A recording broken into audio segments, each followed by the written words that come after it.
Woodrow Wilson was the governor of New Jersey and ran for president in 1912. He was the son of a Presbyterian minister and married a woman who was the daughter of a Presbyterian minister.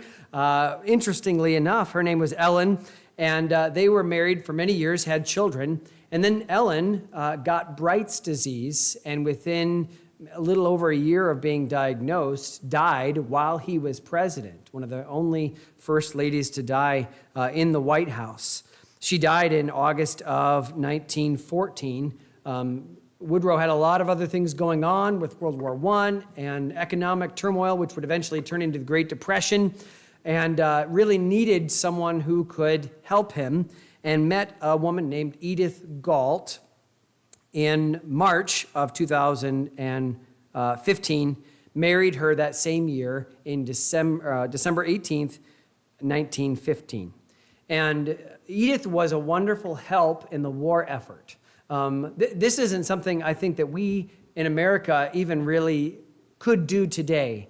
Sadly enough, I don't think if there was a war that every American was behind, like when we went to Iraq and Afghanistan to fight terrorists, if they would have said, now we need people to use less sugar or less rubber, things like that, I don't know that people would do that now. But that was what they did then. Edith, they got some sheep so that they wouldn't have to mow the front lawn of the White House. They had the sheep out there just as a way to, and she observed all of the days that you don't have these things and the day that you don't have lights on. So she was part of that war effort. But probably she's most famous for, in August of 1919, Woodrow Wilson had a series of strokes while he was in office. And she and others said that he was recovering, but it was pretty clear to those in the inner circle that Woodrow Wilson was greatly diminished and that he probably wasn't going to recover. Edith says that she never made a decision for Woodrow, but she definitely controlled the things that came across his desk so that it was only the most important things. Everything else, she and the physician would try to find out somebody else. But she read through all the official documents and was a major part in a greatly diminished Woodrow Wilson administration. Some have even called her the first female president of the United States. She had so much power in what she was doing. She's consistently around number 7 of the best first ladies that our country has seen. We focus on men in world history, but there are, and there have been, so many capable women. And the Old Testament, for being very man-centered because of God's dealing with people like Abraham and David and some of the others, Isaiah, as far as we know, there aren't any females that God used to write scripture, portions of it, of course, being quoted, but not as far as writing it down. But that doesn't mean that women were unimportant in the story that's unfolding in the Old Testament. And very often, again, the Bible portrays women in favorable light, especially around men who are either weak or indecisive or sinful and foolish. And so that's one of the stories we see today. Remember, again, just some examples of women in the Bible that were used of God, or at least that were prominent. Pilate's wife, who sent to him and said, have nothing to do with that just man. And if he'd taken her advice, he wouldn't be infamous. Of course, it was part of God's plan, we understand that, but there is this in Scripture, this pattern of women who are confronting men about what they need and should do. We have Moses' wife confronting him about not circumcising the sons.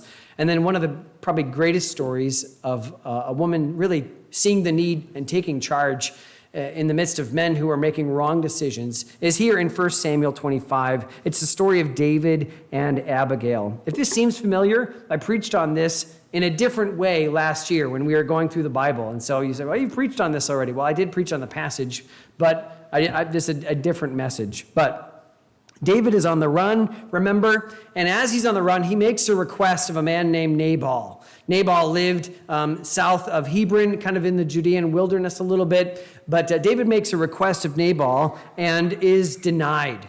And he is so angry that he goes to confront Nabal and instead is confronted by this woman named Abigail.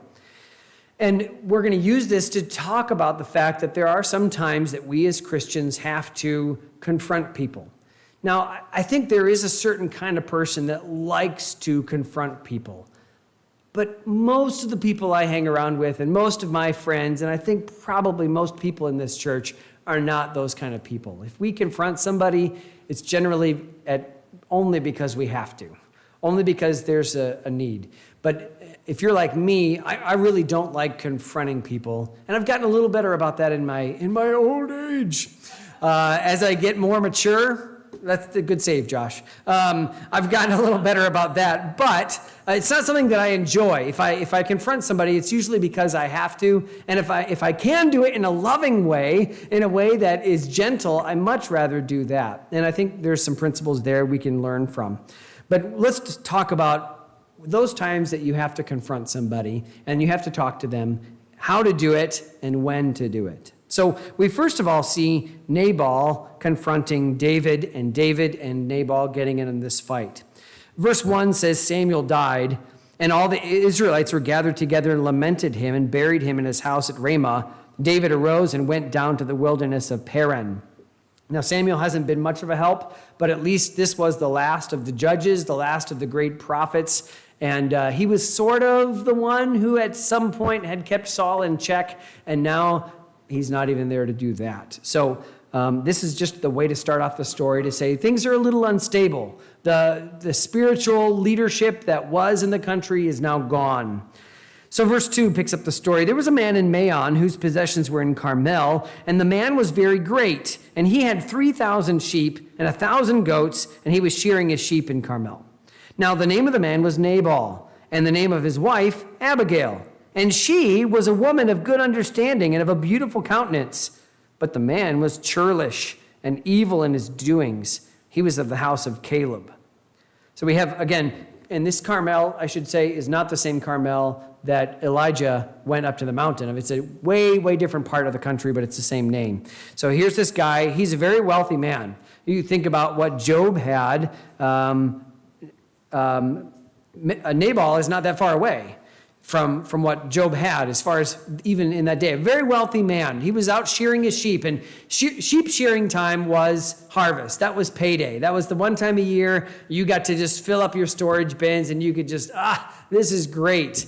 So from what I've been told, sheep give about, especially during this time, sheep now give 10 to 20 pounds of wool. Back then it was probably more like 1 to 2, but this would have been 3 tons of wool that he could have used for clothing or to sell. It was also just a time of great harvesting. And so here is Nabal. He's in a good day, and so this is a perfect time for David to come and ask for something. Now again, we're thinking about this in America, but back then, things in shepherding went a little differently. They had a lot of subcontractors and people that they would kind of hire out. So Nabal would have had some people that were kind of under him, shepherds that would take care of this portion of the flock, and sometimes they would hire protection. Now, Nabal didn't hire David, but as it turns out, while David was out there in the wilderness, he noticed Nabal's flocks and said, well, we're here, men, we might as well just do the right thing and help him out. If there's any kind of predators that come through, any kind of marauding bands that want to go steal sheep, we'll fight them off. And this was a great benefit to Nabal. If Nabal had 3,000 sheep, let's say many of those were because David and his men were around to help protect that flock. So David's not out of line in asking what he does. In verse 4, David heard in the wilderness that Nabal did shear his sheep, and David sent out 10 young men. And David said to the young men, get you up to Carmel and go to Nabal and greet him in my name. And thus shall ye say to him that liveth in prosperity, peace be both to thee, and peace to thine house, and peace be unto all that thou hast. And now I have heard that thou hast shearers. Now thy shepherds which were with us, we hurt them not. Neither was there aught missing unto them all the while they were in Carmel. Ask thy young men, and they will show thee. Wherefore let the young men find favor in thine eyes, for we come in a good day. Give, I pray thee, whatsoever cometh to thine hand unto thy servants and to thy son David. And when David's young men came, they spake to Nabal according to all those words in the name of David and ceased. So they said, hey, you don't owe us anything, but we helped out. We were there protecting you. We didn't take anything. We didn't harm any shepherds. We were helping you out. And if you're not sure about that, you can ask some of the young men that were out there watching the sheep, and you'll find out that we were a great asset to you. And if you have anything you'd like to pass on to us, we would greatly appreciate it. Okay? This happens all the time. People in the community have something that they're doing, and they go to business owners and they say, you don't have to, but would you consider giving us a donation of some kind? What does Nabal say? Well, verse 10, Nabal answered David's servants and said, who's David? And who is the son of Jesse? Now that proves that he knows who David is. It's more just a question of very dismissive. I don't care who David is. I don't care who you are. You're not going to get anything from me. There'll be many servants nowadays that break away every man from his master. Shall I then take my bread and my water and my flesh that I have killed from my shearers and give it unto men whom I know not whence they be? So David's young men turned their way and went again and came and told him all those sayings. So again, the law of hospitality would be that he would give him something, and rather than give him something, he not only gives him nothing, but insults him. Oh, who's David? Another runaway slave? No thanks. Get out of here. And the 10 men go back and they tell David. Now, again, it would be easy enough just to give him something, but he feels like he can insult David. There's a type of person that has to make everything worse. That when there's no situation that's so bad that they can't make just a little worse or a little bit more about them, a little more of a personal attack.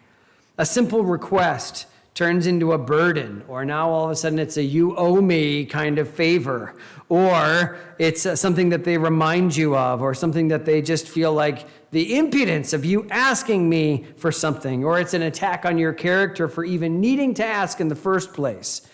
Now, it's true that there are some people that only take. I think all of us know people that are just always taking. But even with those people, it doesn't have to be personal. You know, people come to the church asking for money, asking for some help in some way, and sometimes I feel like we can't help them. But I don't generally insult them. What's wrong with you? You can't even pay for your own bills? I generally say something like, I'm sorry, we aren't going to be able to help you this time. You know, if you started coming to church and we got to know you a little bit, we'd probably be a little more likely to help. It doesn't cost anything to come to church. And we would just like to help in other areas of your life rather than just giving you a check. You know, I try to do it as nicely as possible. You don't have to berate people, but there are some people that it's almost like a hobby. It's like they just have to attack somebody because there's this need that's presented. And this is Nabal. Nabal confronts David because he has to make it about him. Did you notice all the personal pronouns? Shall I take my sheep and my shear? Everything's about his fiefdom, and David has dared dip a toe asking for a breadcrumb from Nabal, and Nabal isn't having it. Let me ask you, are you one of these people like Nabal that's easily offended, easily angered? You like confronting people? You like the drama of going after people and you're just kind of looking for a fight? I grew up understanding that that's kind of the way our family was. My dad would talk about his dad and how we were just known for a long line of losing our temper. And I have really had to rely on the grace of God. I don't personally believe that that's a generational sin or a genetic thing. I believe that there could be some kind of genetic predisposition, to anger. But I've really had to work and take on the grace of God to not be someone who's just indignant all the time. And when I see that crop up in my life, I'm really saddened because I really believe that the work of Christ in you is going to make you a lot more gentle. You think about all the things that Jesus was asked for in the Gospels. I mean, he even went on this campaign and the disciples came back and they said, let's go to a desert where nobody is just to get away. And wouldn't you know it, they're flocked with people. And Jesus doesn't say, just one night, that's all I want, just one night. Like we might be, like we might say, he gives of himself and keeps giving and keeps giving. And I'm just really trying to grow into Christ-likeness in some of those areas. But Nabal, of course, he wasn't like that. He was just ready to fight. He didn't even want to listen to the whole thing. He just wanted to jump right in, not investigate, and glad to say no. We ought to show much more benefit of the doubt and grace with people. And I think if we find ourselves this morning in that position of Nabal, where we're just ready to say no, ready to find fault, ready to be critical, then we really need to spend time asking God to take that part out of us, to teach us the heart of Christ, that when he was mistreated, he didn't show back any kind of irritation or anger. It's not like Jesus never confronted anybody. Obviously, he did. But have you noticed how little he did it with certain kinds of people? Remember the woman that came in and washed his feet? And all the people at the banquet were saying, if Jesus was a prophet, he would have known this woman's a sinner. Jesus knew that. In fact, he even said it. But what did he say to her about her sin? Thy sins be forgiven thee. Right? He didn't confront her about her sin because she knew about it already. There are times you have to confront people about their sin. We're going to read about that later in the life of David when Nathan has to come and say, you've done wrong and God's not happy with you and you need to know that. And David, to his credit, takes it well. It's not always an easy thing to confront. It's not always an easy thing to take criticism. I found in my marriage and in my friendships, it's a lot easier for me, if I know that I'm kind of thin-skinned anyway, to be able to say, I'd really like some feedback on this. Now, if I'm asking for feedback, then I'm more ready to take it. Do you ever ask for feedback? Do you ever say, hey, is there anything that I'm not seeing? Is there any blind spots? I don't always take it well when it's offered freely and when I'm not ready for it. There's a time you're ready for it. And again, maybe you should just be like that all the time. But if you're like me, a little bit of heads up is nice. But can we as Christians learn to say, you know what, I need to be the kind of person that when I'm in trouble, people don't feel like they have to walk around on eggshells around me. That people feel like they can come to me and say, hey, you're wrong, and this isn't right. Here's Nabal, and he needs confronting because he's done something wrong. But David is not going to confront Nabal in the right way. Not at all. Look at verse number 13. David said unto his men, well, you win some, you lose some. No, he says, gird ye on every man his sword. Now, why in the world would you gird on a sword? Well, only if you're going to go and kill somebody. So he gets 400 of his men. David also girded on his sword, and they went up after David, about 400 men, and 200 abode by the stuff. All right, we're going to take 2/3 of our force. We're going to go wipe out everything that belongs to Nabal. And you say, well, I don't know if that's really what was going to happen. Maybe they're just going to have a talk. Well, look at verse number 21. David had said, surely in vain have I kept all that this fellow hath in the wilderness, so that nothing was missed of all that pertained unto him, and he hath requited me evil for good. So and more also do God unto the enemies of David, if I leave of all that pertain unto him by the morning light. I'm going to wipe out everybody, all the males in the house. I'm going to kill them all, he says. I'm going to go and wipe everybody out. Now, David is not responding well. This wasn't a criticism on David. This was just a rejection of what he asked. David could have said, again, well, the Lord will provide that in some way. But he doesn't. He's so insulted that he goes. And now, because one person's sin has now affected another person's sin. Now, when this sort of thing happens, you don't have the right to say, well, they made me sin, because every sin against you is an opportunity to show Christ-likeness in forgiveness and grace and love. That's not an easy thing to do. That's something the Lord's working on me about, again, and hopefully you as well. But there is this moment where David has a chance to do the right thing, and very obviously, he doesn't. The Biblical Illustrator commentary says this: one of the most characteristic features in David's temper and behavior throughout all these weary years was his self-control. But the rampart of self-restraint built by long habit went down like a neglected seawall before the sudden paroxysm of passion which Nabal's insulting words aroused. They were fellow Judites. They maybe even knew each other. Obviously, Nabal knew who Jesse was and knew who David was and refused to help. And David is so indignant, he feels like the earth needs to be unburdened by this man.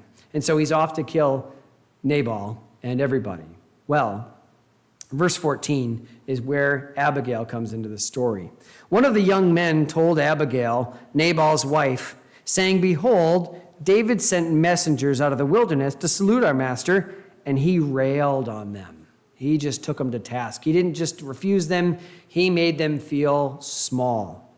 "But the men were very good unto us, and we were not hurt, neither missed we anything, as long as we were conversant or living with them when we were in the fields. And they were a wall unto us, both by night and day, all the while we were with them, keeping the sheep."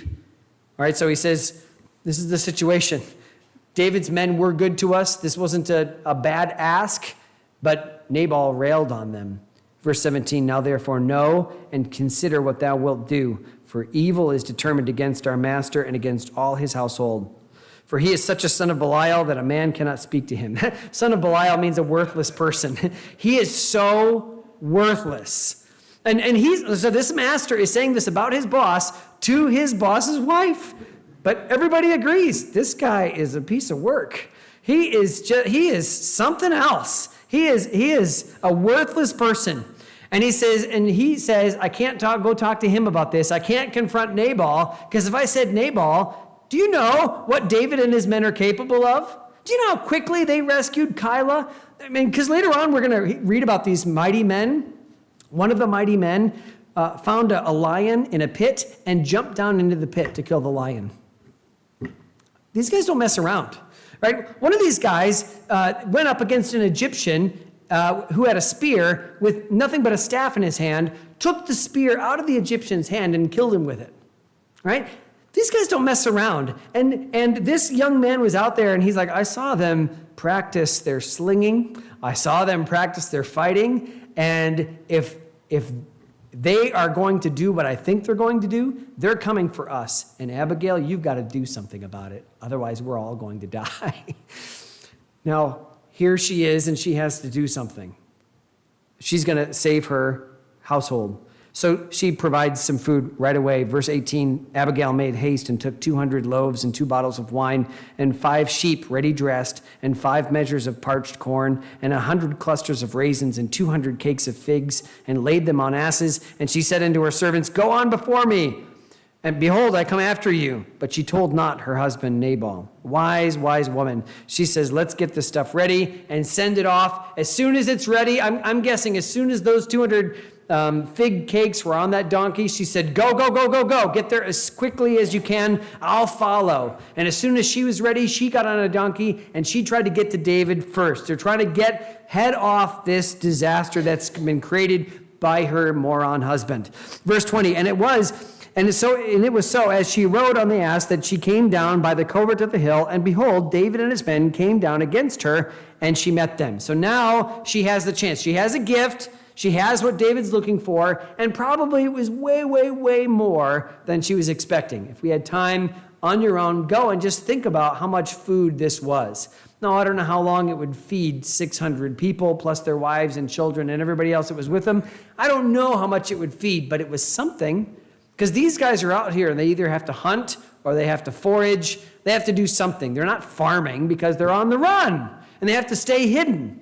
So this was a great benefit to them.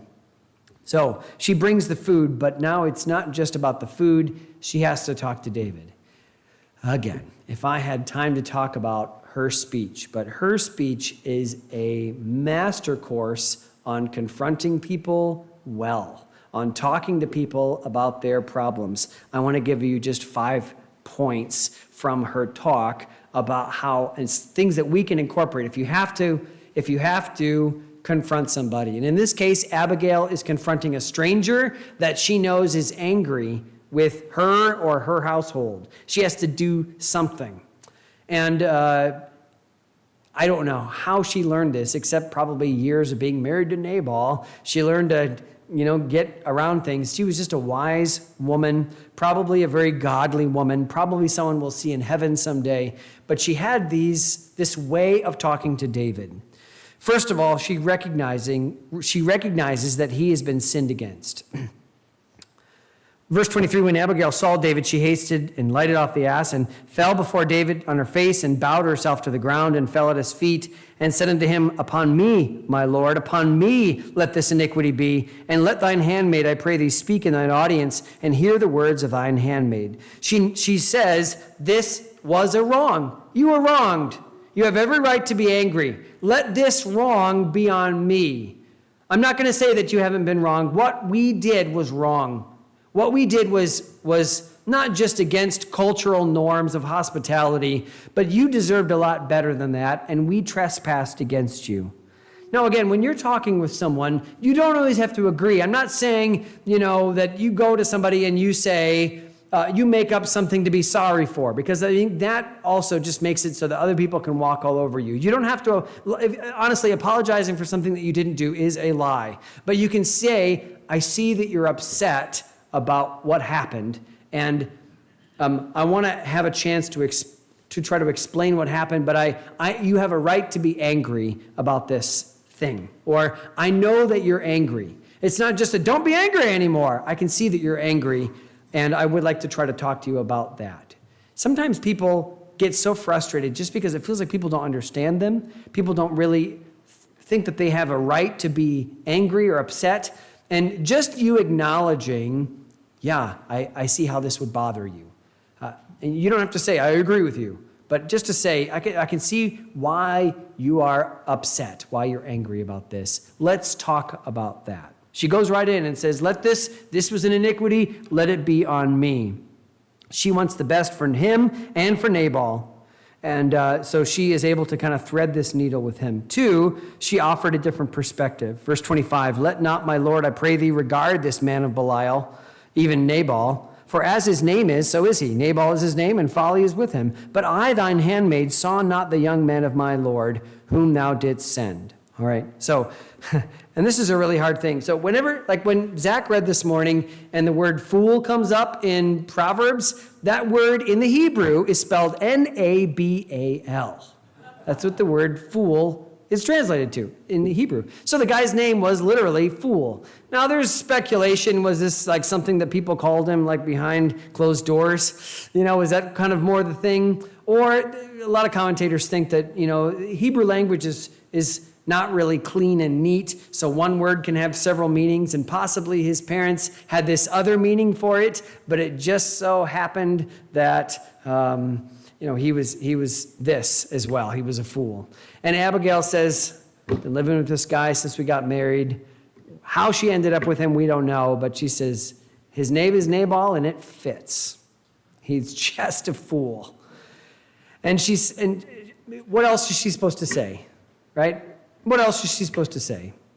She says, he's a fool, but listen, if I had known that you were looking for something, I would have done something, and that's what I'm doing. I didn't know, but here I am, and I'm here to rectify the situation. She is speaking for her household. Listen, Nabal being who he is, there are a whole lot of people in that household that aren't like him. They're not fools. They're not railing against you. Can I speak up for them? You have a right to be angry at Nabal, but let me speak for the other people that if you're not careful, you're going to hurt. We need to try to find a balance between not defending ourselves about everything, but also not making excuses, and the perspective. I'm not sure that you're seeing this with everything. It is true, isn't it? Have you ever had a situation where you were just positive, this is what's going on, this is what's happening, there's no other way that this could be? Amy and I, we joke all the time, well, it's either A, B, or C, and we know what those things are, whatever the situation is, it's either one of these things, and then we always joke, but it's probably D, the thing we don't know. And I'll tell you, probably 7 out of 10 times, it's that fourth one that, we didn't know what was going on, why someone was motivated to do this thing, why they acted that way. It's some kind of unknown. And especially in northern Minnesota, I feel like people are a little more closed in, where they're not going to explain to you exactly why they're doing what they're doing. And that's why it's so important for us not only to give it a second to think, maybe that's not really what's going on here, but 2, if we can, to help somebody else to say, I don't know that you have the whole picture here. Whether it's a background in the way that they look at things, whether it's a special circumstance, even if it's a stressful day. A stressful day doesn't excuse bad behavior, but it helps explain a little bit of why they acted so uncharacteristically. I think it's important for us to be able to bring in another perspective. If we're going to confront somebody, to be able to say, I wonder if you had all the facts when you made that assumption. 3, she pleads with him to see God's hand in it. And this is the most important part of what she says. Look at verse 26. Now therefore, my Lord, as the Lord liveth, and as thy soul liveth, seeing the Lord hath withholden thee from coming to shed blood, and from avenging thyself with thine own hand, now let thine enemies and they that seek evil to my Lord be as Nabal. And now this blessing which thine handmaid hath brought unto my Lord, let it even be given unto the young men that follow my Lord. I pray thee, forgive the trespass of thine handmaid, for the Lord will certainly make my Lord a sure house, because my Lord fighteth the battles of the Lord, and evil hath not been found in thee all thy days. Yet a man is risen to pursue thee and to seek thy soul. But the soul of my Lord shall be bound in the bundle of life with the Lord thy God, and the soul of thine enemies, them shall he sling out as out of the middle of a sling. And it shall come to pass, when the Lord shall have done to my Lord according to all the good that he hath spoken concerning thee, and shall have appointed thee ruler over Israel, that this be no grief unto thee. I'll talk about that in a little bit. But notice she says, aren't you glad, David, that the Lord stopped you from coming to do this foolish thing? The Lord has been watching out for you. You've been pursued, even though you haven't done anything wrong, and you have been wronged by Saul, but the Lord has watched out for you, and he will bring you into the kingdom. And David, when you get to be king, I would hate for this to be something that you regret. She is putting everything in. Can we consider the hand of the Lord in all of this? And that is where you as a Christian can give a perspective that honestly, even if it's not something where that's one thing talking to other Christians, but talking to someone who's not a believer at all, just to be able to say, you don't understand what God's maybe doing in this situation.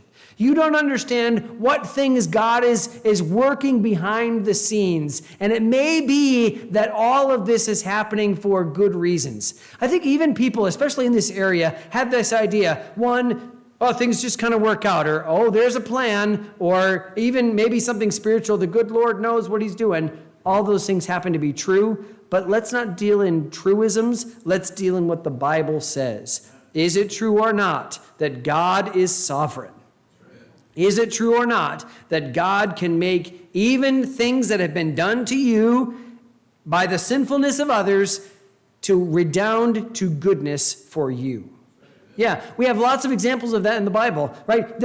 I said earlier when I was talking about Job that Job is the story of what happens when bad things happen to good people. Do you know that that's actually only happened once, ever? There's only been one good person, Jesus Christ, the perfect. And when he never did anything wrong. The Bible says the wages of sin is death, meaning the paycheck that you collect for sinning is death. Jesus collected that paycheck, but he didn't earn it. He collected it because we earned it. I'm a sinner, and you're a sinner. And you and I are deserving of the lake of fire and the second death. But Jesus Christ took that on himself. So we see even if you were perfect, even if you did everything right, you're still going to be sinned against. And Jesus Christ taking on him sin brought about the goodness that you and I can very simply go to God and say, God, I believe I'm a sinner, but I believe Jesus died for me. I'm taking you for that promise that you said that I could have forgiveness if I believe that Jesus died for me. I'm taking that to myself. And the Bible says if you'll believe with your heart that you'll be saved, that you'll be forgiven, that you'll be made into a new man. And that's available for everybody. But we wouldn't have that if it hadn't been for this bad that was in it. And Peter says in Acts chapter 2 that he says, ye have by wicked hands have slain Jesus, but he also says it was by the determinate counsel and foreknowledge of God. God planned the crucifixion even as it was, planned the crucifixion in the sinfulness of man, allowing it to happen so that great good could come out of it. Now, again, You maybe have that perspective. You think about Joseph and his brothers and how at the end Joseph said, you meant it for evil, but God meant it for good. Do you as a Christian believe that God is in all of that? And can you bring that perspective to other people who are saying, I just don't know why all this is happening, to be able to say, I don't know that I have all the answers, but isn't it a great thing to know that God is at work and that he's not doing things to make it harder for you without making a way for it to be ultimately good for you in the end?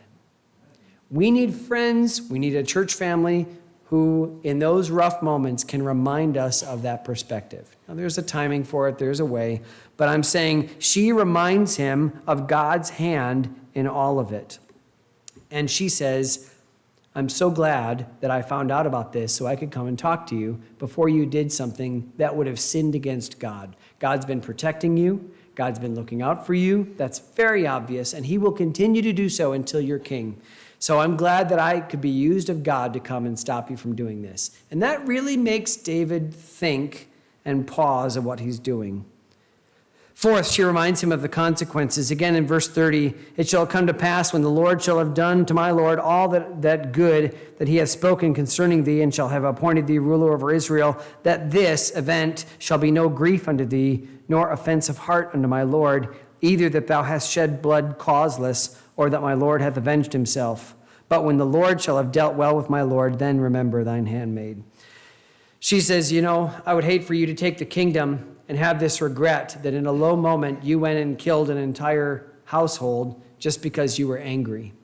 In the end, you'll see that this would have been the wrong thing to do. And I'm glad that you were able to be here in this moment to stop you from doing that.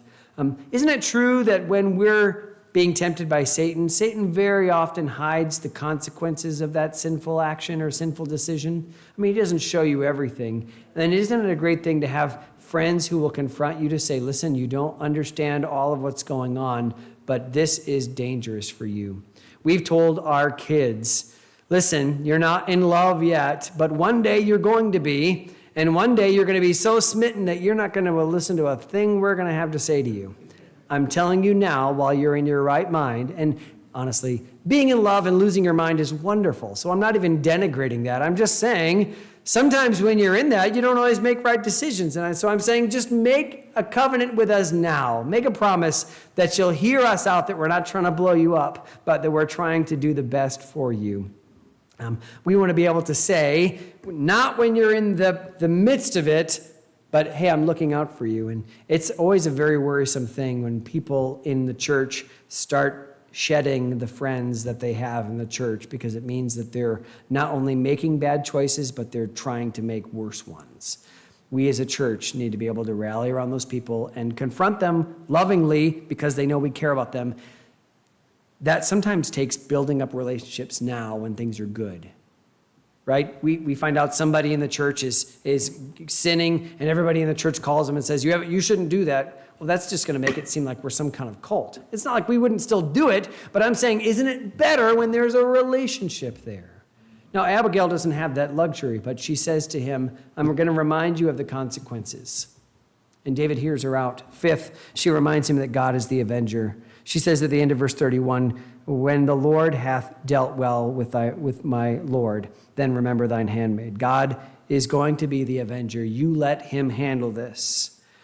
Maybe for us, we say, sleep on this. I know you're angry. Go ahead and eat something.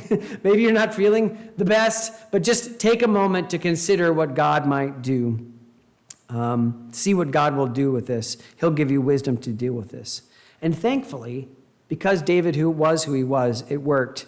Verse 32, David said to Abigail, blessed be the Lord God of Israel, which sent thee this day to meet me. And blessed be thy advice, and blessed be thou, which hath kept me this day from coming to shed blood, and from avenging myself with mine own hand. For in very deed, as the Lord God of Israel liveth, which hath kept me back from hurting thee, except thou hast hasted and come to meet me, surely there had not been left unto Nabal by morning anybody, any male in the whole house. That would have been it. That would have been it.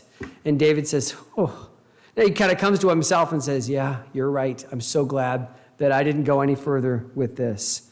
It's a great thing because he hears it and accepts it and he leaves. And he understands that God's ways are the best. We need to be able to remind others of that truth. Sometimes people need to be confronted about their sin. Nathan, again, will do that with David later. And you can do it in love and concern. And if you're building those relationships now, then the confrontation won't seem like such a confrontation after all. God also takes care of Abigail, too. Abigail doesn't confront Nabal right away. She goes home and he's drunk. And you cannot talk to a drunk person. You cannot reason with them. It's not going to work at all. I talked to a drunk person today about getting me a bid, and I still haven't heard back. And I'm like, I wonder if he even knows that I was there. I wonder if he's like, was that a dream? That was a weird dream. But you can't talk to him. So she says, I'm not even going to go there. I'm not going to talk to him. And but then in the morning she says, and I don't know how she says it. I wish maybe in heaven they'll show the movie of how everything went out. This is the way I imagine it. It's probably not the way it happened, but Nabal, he's got a headache. He's been drunk the night before. He's got a headache. Nabal, because you turned away David's men, we almost all died. So I gave him this and went to talk to him. And either he was so like, whoa, we almost died, or whoa, you gave him all of that, or so indignant that she would go behind his back. We don't know exactly, but the Bible says his heart died within him, and he became as a stone. He had a heart attack or a stroke or something and was bedridden, alone with his own thoughts for 10 days before he died. She didn't have to do anything. David didn't have to do anything. Everybody lived except the guy that caused the trouble in the first place, Nabal.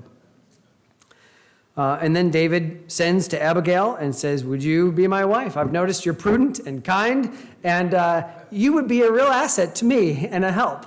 And she says, I'll go.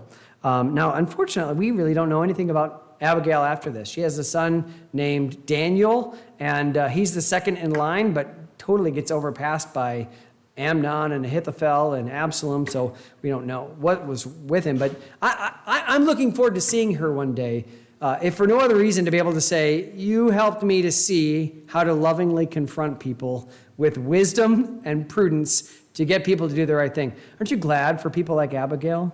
Aren't you glad for people in your own life? Maybe tonight when we give testimonies, we'll talk about people in your life that have confronted you lovingly to get you, to talk you down from that thing that you were going to do in sin. I'm thankful for Abigail, and may God use us in the same way to be able to do God's work on behalf of others in confronting others.